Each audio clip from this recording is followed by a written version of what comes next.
This is Dr. Barrie Tan. Dr. Tan earned his doctorate degree in chemistry from the University of Otago in New Zealand. He was a professor of chemistry and food science and nutrition at the University of Massachusetts in Amherst. His research expertise includes lipid-soluble nutrients. Dr. Tan was the first to introduce the benefits of tocotrienols to the nutrition industry. He is the senior editor of Tocotrienols, Vitamin E Beyond Tocopherols, and he continues to advance tocotrienol research worldwide. Please join me in welcoming Dr. Barrie Tan.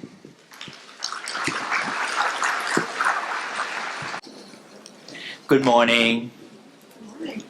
The plant that you see on the picture here is called annatto.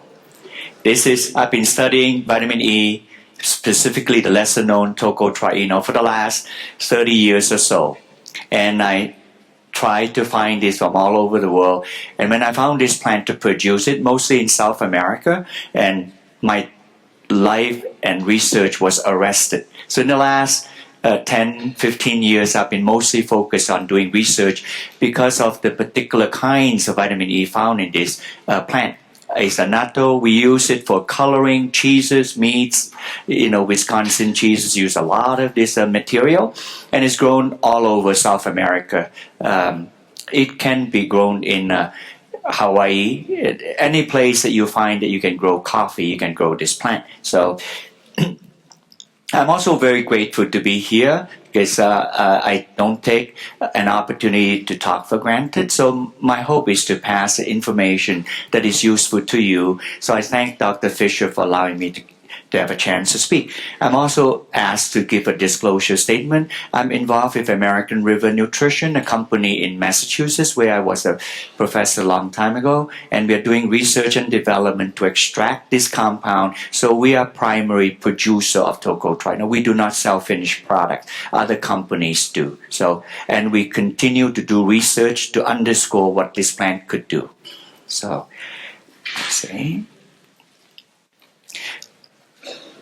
I can't read it. I don't usually like to read the board here, but I can't read it. I like to talk to the audience. So this is a familiarization clarification of vitamin E. What exactly is this particular compound and the education related to this? In the last 5 or 10 years, there's a lot of news out there. Whatever news you pick out there is not really congratulatory of vitamin E. There are published work that say causes of all death, which is incredible to have a title like that, or vitamin E causes prostate cancer, and then also something about synthetic vitamin E, not good. So let me help to clarify this. My goal is that when you finish this hour, you walk away knowing, aha, this is what I learned from vitamin E. Not only some take-home messages, but also the best practice. Because many of us here are practitioners. How can I use this material? How can I practice its use? So I'm hoping to give information about tocopherol and tocotrienol, both of them vitamin E, and focus more on tocotrienol for obvious reason. Here, the media fails to talk about the safety and only mention one of the various isomers of vitamin E. And they do not distinguish the natural and synthetic, and most people do not know that. The synthetic vitamin E is petrochemical based and produce 8 different forms. It's only one of them is natural. So 87% or more of the vitamin E that you produce synthetically, they are counterfeit vitamin E. They simply do not exist in nature. So what is vitamin E? I'm hoping to cover all this. As you read is what it is, but it's not weighted the same. I'm hoping to give more attention to the last two. Exactly, if you want to talk about vitamin E, how does this really help people? So I'm hoping to cover the last two more, but I'll do the first 4 just to give the context, the background to this. It all began in 1922 with 2 pediatricians, University of California in Berkeley. In fact, for the longest time, the lady pediatrician, Catherine Bishop, her name was acronized. It's K.J. Scott Bishop. So I thought that Dr. Bishop was a man. So now we know she isn't. And this discovery called vitamin E was first known for reproduction. So people call vitamin E a birth vitamin. But today it has gone through many iterations besides just helping childbirth. This is a very quick snapshot of vitamin E. The top column first on tocopherol. You can see in 1992, almost like 15 years after its antioxidant effect of vitamin E is already known.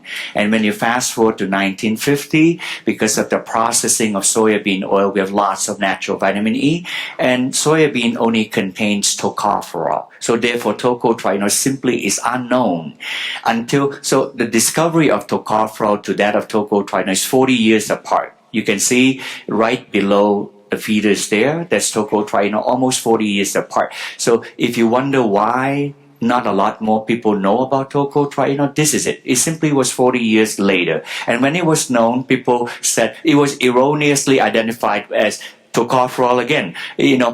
Tocopherol are alpha, beta, delta, and gamma, those 4 Greek words. But if you find in old literature, you will also find nu, epsilon, and zeta tocopherol. Now we know that nu, epsilon, and zeta tocopherol are actually tocotrienol. It was mislabeled, but right now it's labeled properly. And then in the bottom, if you take a quick snapshot from left to right, you'll see that there's palm, there's rice, and then jump one, and you can see annatto. I was the first to discover this and brought this to the market. Once I found that annatto have entirely only the most active tocotrienol, I stopped looking for new tocotrienol. I need to find out what can this do in the human body. And so this here is a summary of the earlier ones, vitamin E. The 4 on the left-hand side, those are tocopherol with the 4 Greek letters. And the 4 on the right-hand side are the 4 tocotrienol. So if you look at it on the structure, the antioxidant head look the same.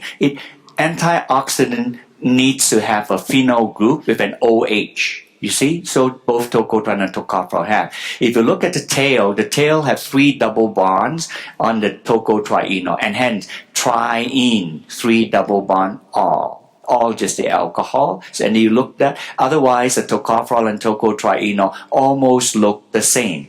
Now, I put in, I don't always do this, but I talked to a professor in Brandeis University, told me, he said, Barrie, just tell people the bottom line at the beginning. So I'll practice what he did. If you look at all the literature that ever been published on tocopherols and tocotrienol, you will find that delta tocotrienol and gamma tocotrienol, those are the 2 that have indication anything from antioxidant on one hand to protection of skin health on the other hand, all the way to cancer. You will find delta tocotrienol and gamma tocotrienol. You can do a personal PubMed search, you'll find this like that. Now, right in the bottom where I indicate delta and gamma tocotrienol, I have a chromatogram. Scientists use chromatogram to find the identity of a compound. You can see about 10% is gamma tocotrienol indicated there, and then about 90% is delta tocotrienol. That, just stop for a moment, that is all the thing I found from annatto. Usually in plant, you seldom find compounds so pure, so fantastic. So when I saw this from this plant, I said, I don't need to look more vitamin E. This plant produced the best vitamin E I can find. I don't have time in this podium. If you come to my booth, I'll explain to you how I discovered this plant and why this plant make this vitamin E. Remember, because we are Homo sapien centric, the plants never make chemicals for you and I. We forgot. We're just fortunate that we benefit from the plant. The plant make phytochemical for itself.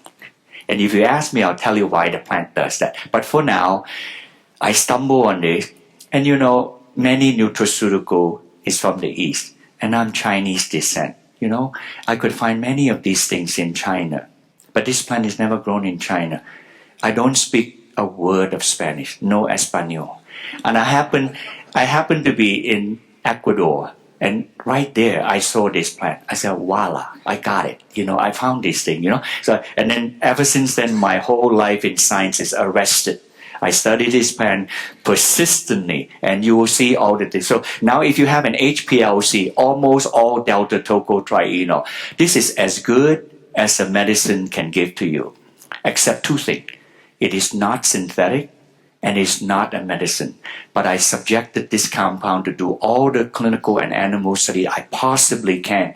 And even my wife loved to go to Whole Foods, so she likes things that are natural and stuff like that.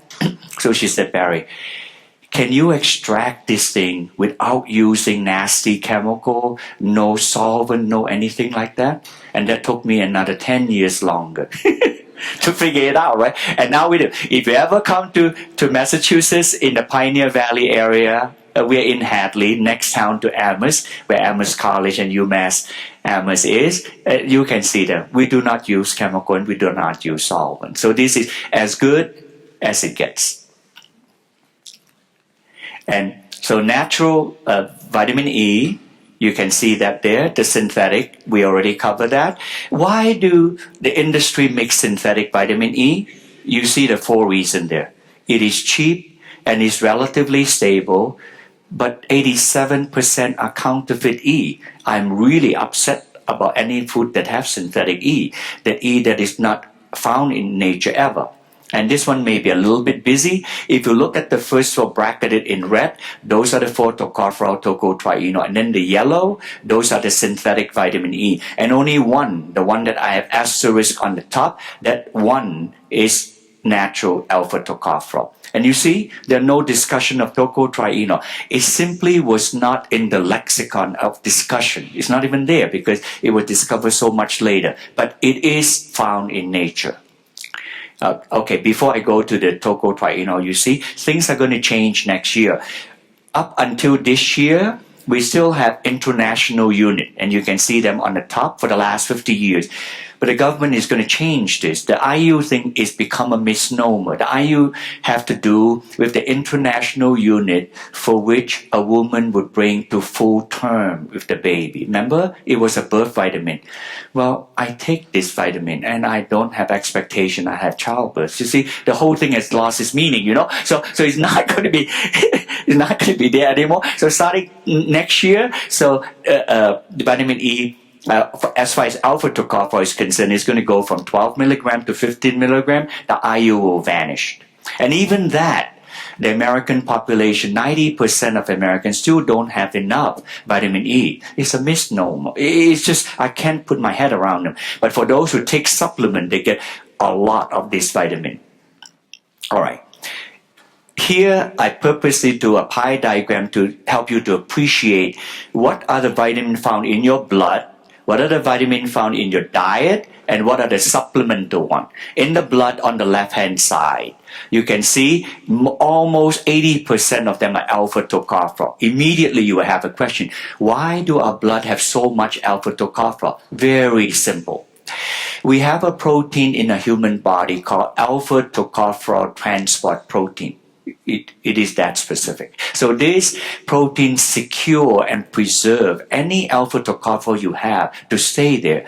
I have a hard time understanding why we need more alpha tocopherol. We have a protein that hold on to this and preserve it. And if you do analysis of your blood, this is what you see on the left-hand side. In your dietary, on the middle one, in the U.S. diet is mostly gamma tocopherol. You see, about 50%. And on the bottom of it, you see North America gamma tocopherol. Why? Because we eat a lot of corn and wheat and soy. So we have a lot of gamma tocopherol, not alpha tocopherol, interestingly. And even though we eat a lot of these products, our blood still have alpha tocopherol because the gamma tocopherol is not conserved. Poop, pee, and destructed by the body. So only conserve alpha tocopherol.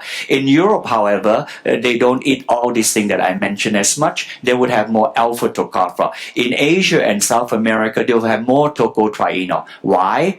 Rice bran oil, palm oil, they're from Asia. And South America use a lot more annatto, so they will have more tocotrienol in the body. And if you supplement it, depend on if you want to take mixed tocopherol, alpha tocopherol, and tocotrienol is essentially absent in all of this. I'm hoping to change that.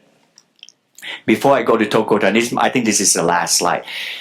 Omega-3 fatty acid is exceedingly popular for many reasons, for the eye, for the brain, for the fetal growth, for the artery, many things like that. But omega-3 have 5 to 6 unsaturated double bond. And when you have unsaturated double bond, it needs to be protected. Here, pardon me for explaining this. We use the word antioxidant a lot, and it becomes trite. I'm going to restrict that understanding. Otherwise, you'll become meaningless, When you think of antioxidant in my body, there are many things that need to be protected. The nucleus, the water soluble, the blah, blah, blah, and all these things. But I'm primarily interested in the antioxidant protection of my lipid, the 25 to 30% of the fat in my body, because they go rancid, just like a stick of butter you leave on a summer day out and not put in the fridge like that. So when you take a lot of omega-3, the more unsaturated double bond, the more vitamin E. In fact, if you ask a scientist to carve out your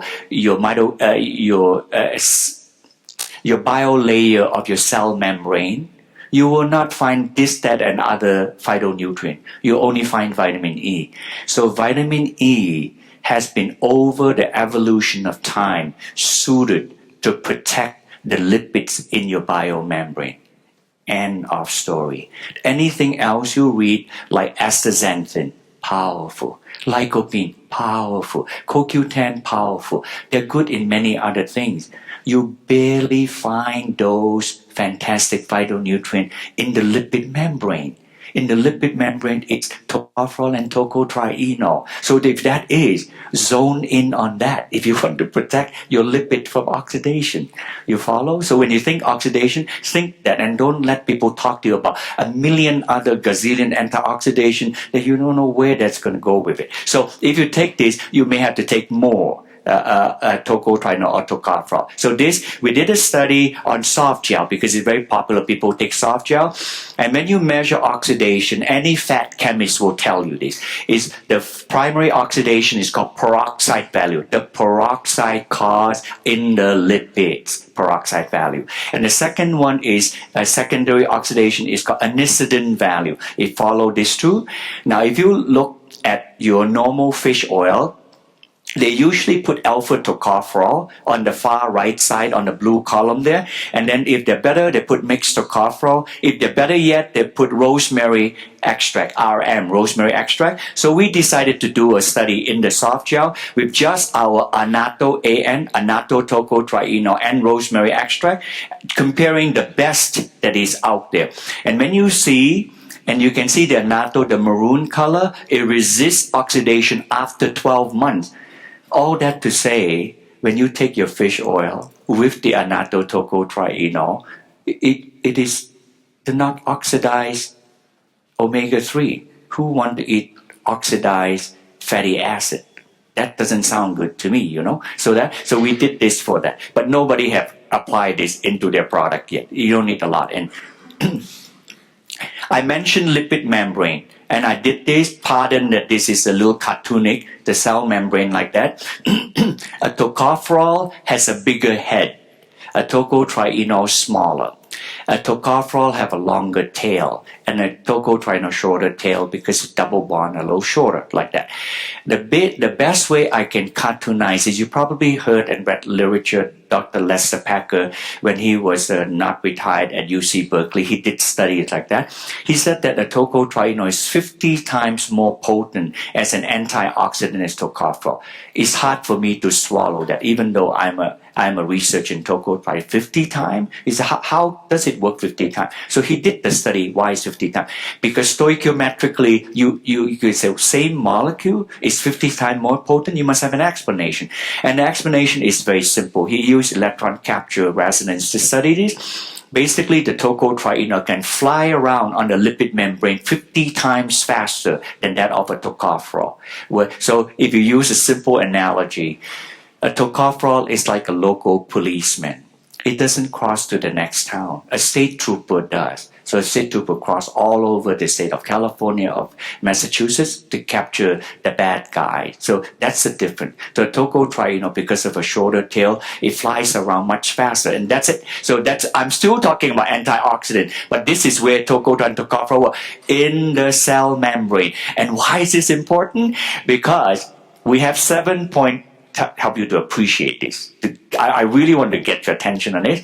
We have 7.5 billion people on the earth. Multiply that by 10,000 times. So you got 70 trillion cells. With 70 trillion. Every human being have approximately 70 trillion cells. You got lots and lots of cell membrane to protect. That's it. So, all right, now I'm going to talk about tocotrienol. So I covered the antioxidant thing, the first 40 years, the arrows show up. So the first 70 years, most of the research have been on tocopherol, And then 50% of all the research work done on tocotrienol is in the last 30 years, but half of it is in the last, I say 5 years. But in the last 10 years, I'm going to cover cancer, cardiovascular disease, and diabetes, chronic conditions like that. And I'm going to do some other emerging one under other. I'm not going to cover antioxidant anymore. And I'm done with talking about tocopherol largely, except for the interference part. Okay. The FDA recognized in 2010 the palm-derived product generally recognized as safe. The annatto, which we make in 2014. This take a long time to do, but we got it. And there are no reported of adverse effect, neither in clinical study or in public consumption. These are the only 3 sources of tocotrienol you can find in nature that can be gotten commercially, and I'm responsible for all 3 of them. This has been my life for a long time. And right now I stay with annatto. Why am I doing this? If you got this slide, you got it. And if you look at rice and palm, it contains about 25 to 50% tocopherol. If you look at annatto, it only contains delta and gamma tocotrienol. Finito. There isn't anything else. We look at it hundreds of times. It's like this. So there you have it. So if you have one, the most active would be from annatto. The least would be from palm. And then from rice, And so wherever people live, they eat a lot of brown rice. White rice doesn't have it because you take away the fiber, the oil is gone, and no more vitamin E there, Palm is from the palm oil, and annatto is from the oil of the annatto. Alpha tocopherol. Alpha tocopherol is a liability to tocotrienol. And oftentimes we say in nature, if one compound is no good because a pharmaceutical company does it, then the whole orchestra of compound is better. I don't mind that concept. But if that concept doesn't work, you should say it. And so tocopherol and tocotrienol are very related. Sometimes they are found together, but they don't necessarily work together. That's a presumption, often right, but not always right. And this is not the precedent setting. Do you know that? Most people know lutein is good for the macula, right? Lutein and zeaxanthin, like that. And they are part of the family of carotenoid. But most people take beta carotene because of alpha retinol, like that. If you take lutein and beta carotene together, the beta carotene will interfere with the absorption of lutein. See, I just told you that. So this is not a stranger thing, So if it is, then you should say it. So now alpha tocopherol does all these things that I told you. So there's nothing to be gained to take tocopherol and tocotrienol together. I'll cover it as I go along. Mostly I don't want to talk about why alpha tocopherol is no good every second slide, but why tocotrienol is good. But to the extent that I could, I'll cover it. This is one on pharmacokinetic. If you look at the first part here, see the alpha tocopherol? If you've got this cut off, it'll look like this. And you can see when you remove this, the peak concentration and the total concentration of a gamma tocotrienol are higher. With alpha tocopherol, they are reduced. So it suppresses the absorption of the tocotrienol. This is even more elegant. This researcher, this is palm tocotrienol, both of them. They removed the alpha tocopherol Once you remove this, the pie will look like this. You see, the alpha tocopherol reduce all the concentration on tocotrienol. You can see from a chart here. But since we deem that gamma and delta tocotrienol are most important, the presence of alpha tocopherol reduce it by 6 to 7-fold. So therefore, taking alpha tocopherol is a detriment to what you want tocotrienol to achieve. And these are clinical study. They're not even animal study. And this is the same thing. The more tocopherol, the higher the amount that contain tocopherol, 33%, the lesser the drop. When you use lesser amount with no tocopherol, you can see the drop in the things that you want it to drop much higher. After we did this earlier on in the first 15 or so years, like in anything else, we have refinement. So we refine our study. This study is done in University of Missouri in Kansas City. Most of our study is done in the US. So I am broke. I spend so much money doing this thing. But, I always have a feeling in me, if what I sell does not work, I don't have a business. So therefore, I make myself do the study. If it doesn't show, then flag it. Do something else, So I did this. I asked the professor to do the study.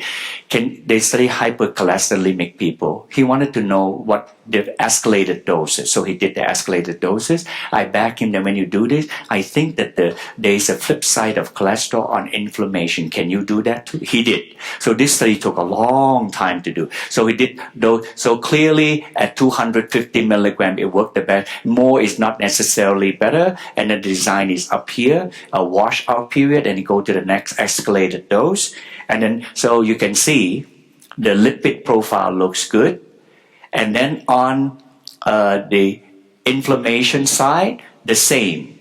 Although the inflammation side 500 milligram also work as well, the C-reactive protein drop, and even the antioxidant enzyme increase. And then the nitric oxide, the aberrant one, drop also.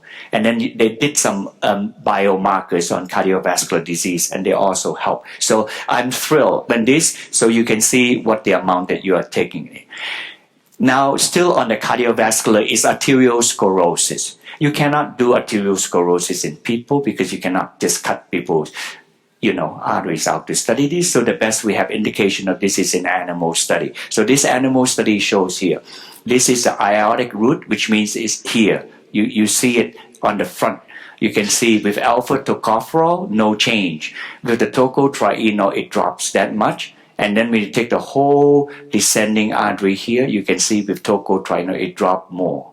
So this study was published in Japan. This just came out a few months ago.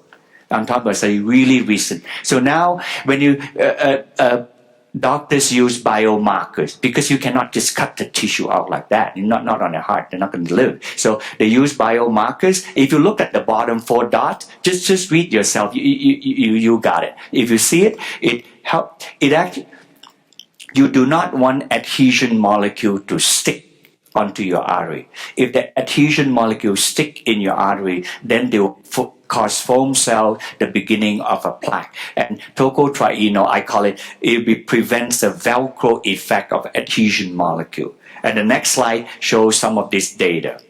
You can see in the bottom one, the inflammation biomarker drop with the tocotrienol. And then the adhesion molecule, we study vascular adhesion molecule, intracellular adhesion molecule. These are molecules that are charged, they're inflamed. So when they land on the artery, on the endothelium, they stick on the endothelium. And that's the beginning of the forming of the plaque. See? And then on the bottom right, you can see proteolytic enzyme. This is a metalloprotein enzyme. Why are they studied like this? This enzyme dissolves the plaque. And your cardiologist will say that, oh, you have unstable plaque. Unstable plaque means that it can rupture, and then platelet come, clog it even faster, and then you have an myocardial incident, So this tocotrienol inhibit this so that it would not be challenged by the proteolytic enzyme. So they have done this on animal also. And this area of study is called chemotaxis, chemical that taxi on your artery. So, and this you can measure in your blood. I'm going to jump now. I touch a fair bit on inflammation with tocotrienol. I want to give you two examples of severe inflammation. So not just things that are caused by inflammation like prostate cancer, breast cancer, like that, but there's severe inflammation. What would be one example? Spinal cord injury is kind of obvious, like that. So this is a study published 2 months ago. So they have a score BBB. As you see, the 0 will be complete paralysis, 21 would be local. Can you imagine? Tocotrienol has been subjected to study spinal cord injury. And this is a vitamin, man. So I'm thrilled. I did not fund this study. Somebody else did. So this is amazing. So if you look at it, the tocotrienol improved threefold after 2 months in an animal that had been injured by this and restores 75% of the locomotive function. The other thing you can read, and the last dot, tocotrienol perform equally to prednisolone because it's a steroid, so to reduce inflammation. That's it. So I'm thrilled. I don't know where this research is going to go, but this is it. The other one, which is severe inflammation, is rheumatoid arthritis. Anybody can tell you how severe the inflammation that is. And this is compared to control on the first curve looking green, and then the tocotrienol would be the red curve, similar to the last curve, which is glucosamine. See? If you look at it, and I show you pictures of the foot of the rat that in the study, but the glucosamine to work similarly to tocotrienol, the amount of glucosamine you need is 30 times more. So the tocotrienol works dramatically to reduce inflammation in experimental rheumatoid arthritis. I'm going to go to cancer now. If there were to be, by the way, we are also trying to do some study on lupus. Also inflammation, serious, and also irritable bowel syndrome. We are getting closer to the understanding of irritable bowel syndrome, Crohn's disease, something like that. But the lupus thing, a little bit distant. There's so many studies, we can't put resources in all of them. Those are inflammation. So I'm going to go to cancer now. If you would ask me one thing, what would be one solid thing?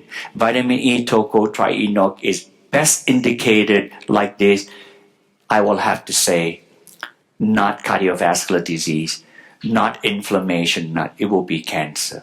It will be, without a doubt, absolute. And it worked like a pharmaceutical. And I'll show you some data.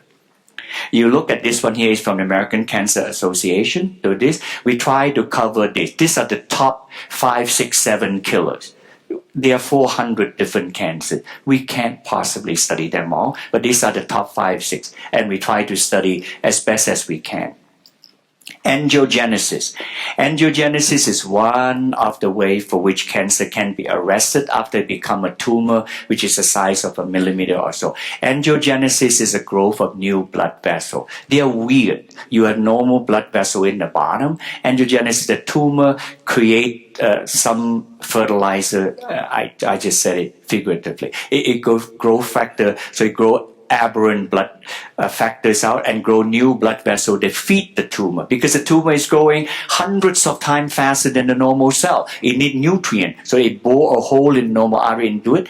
And if you look at the tocotrienol, where I put a star on the curve, the picture doesn't belong to me. If I put a star on, those are all the places the tocotrienol work.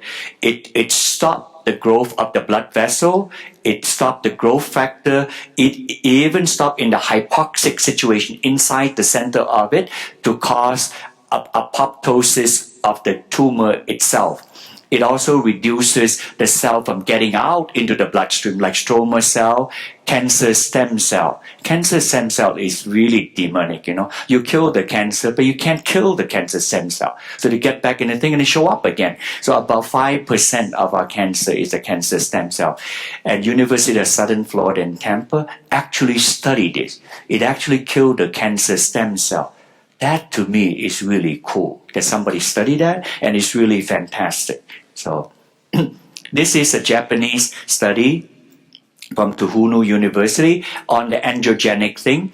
You can see that. I'll just draw you to the diagram. When they put delta tocotrienol, the size of the tumor is smaller and it look anemic. Why does it look anemic? It's because the blood vessel is not growing into the tumor. Remember angiogenesis, the blood vessel growth. So it look anemic because you don't see as much hemoglobin because the blood vessel is not feeding the tumor like that. So it's starving the tumor and the tumor will have the best chance to die.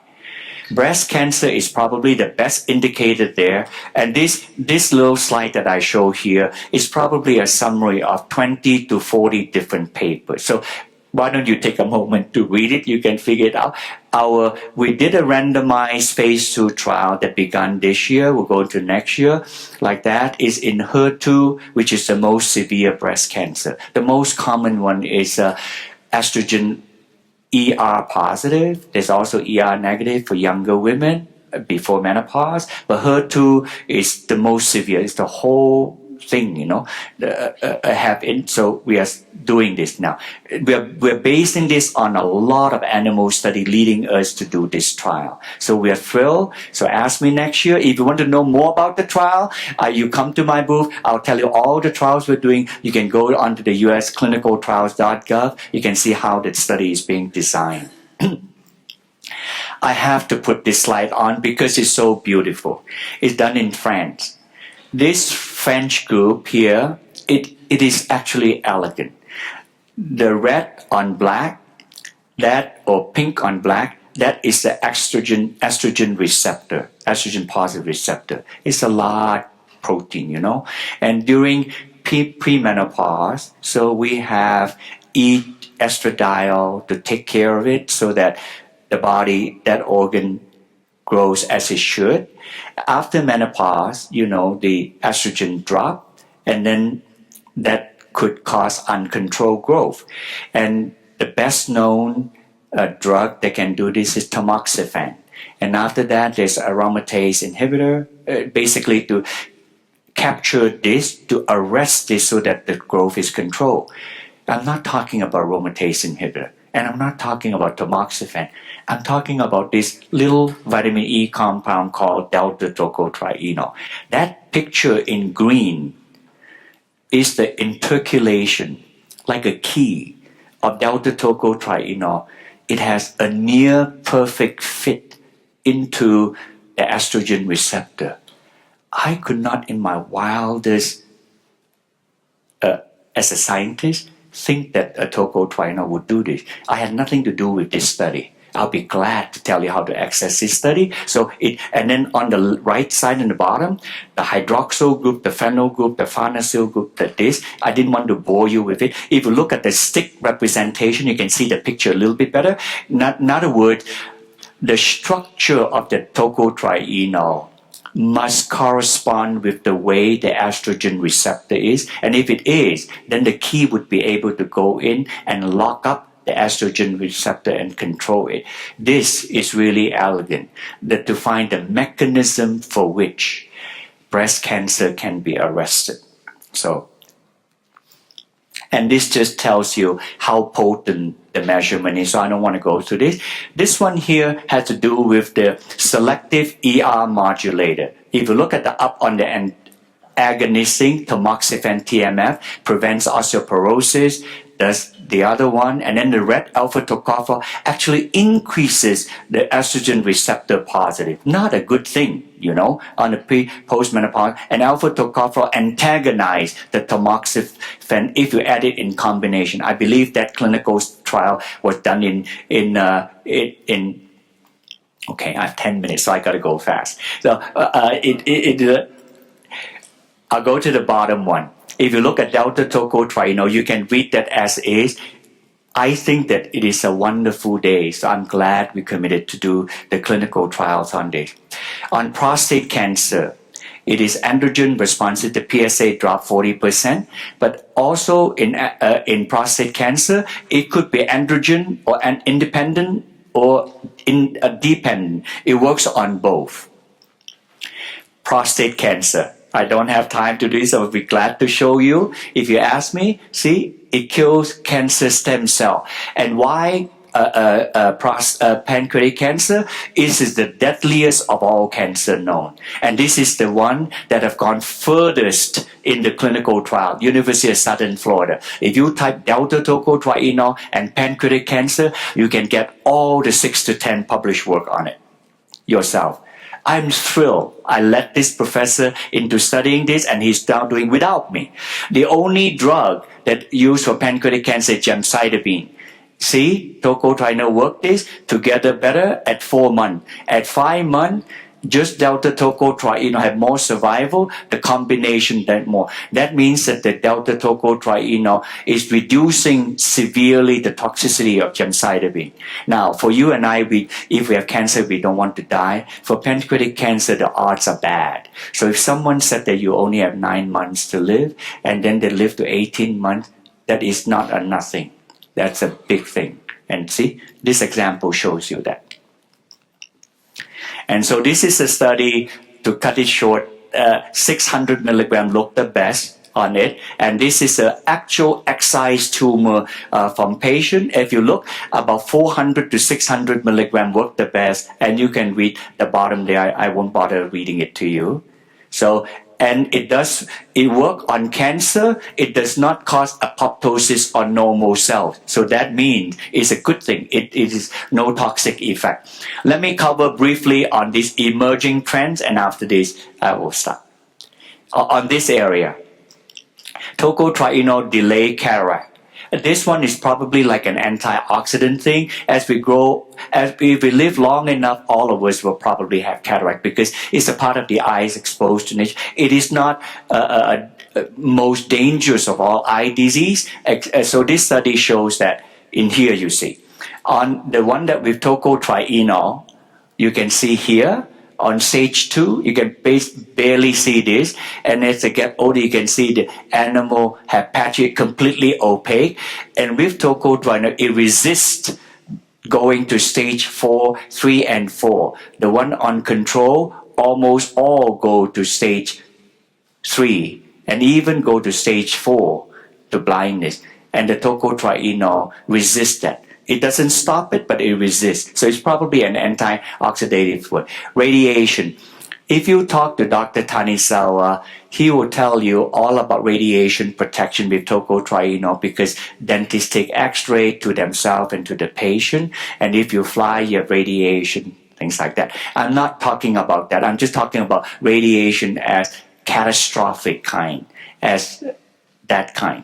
So if you look at this, this is done by AFRI, Armed Forces Radiobiology Research Institute of the United States government. You can guess why they're doing this. It's definitely not for X-ray on your mouth.